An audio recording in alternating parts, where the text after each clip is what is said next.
You entered humbly into our worlds from the streets of the south side of Chicago and galvanized a generation. You resonated from the barbershops to the airwaves to the streets of every hood across America. Many of us did not know your name, nor did we truly understand the impact you will have on the world in the years, months, and days that follow.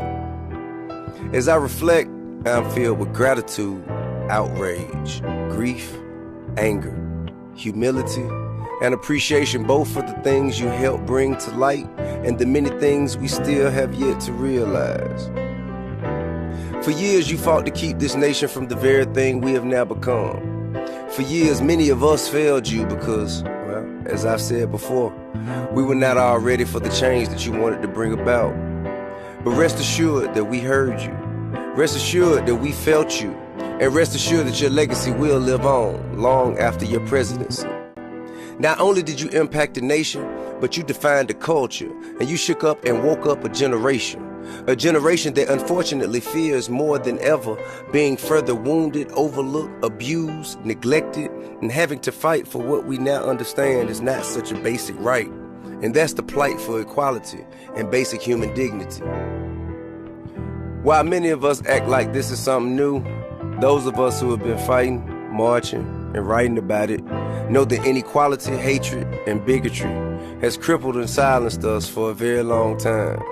Although we are wounded, don't count us out of the fight. We thank you for helping us face and focus on the very issues that plague our communities and diminishes us all.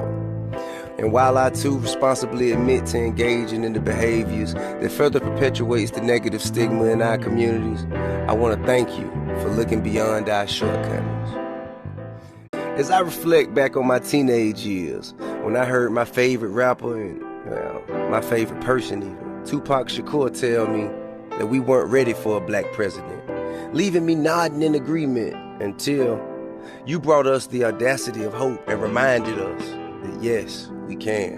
For every one of us who has been touched by you and tasked with the choice between finding a way or walking away, I say we can and must do more.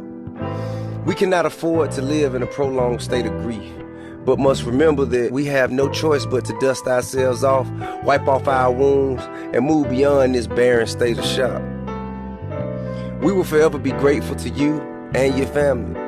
We will continue to stand with you alongside those who make a personal investment in us. We will continue to remain committed to causes that are bigger than ourselves. We will continue to remind ourselves that yes, we still can.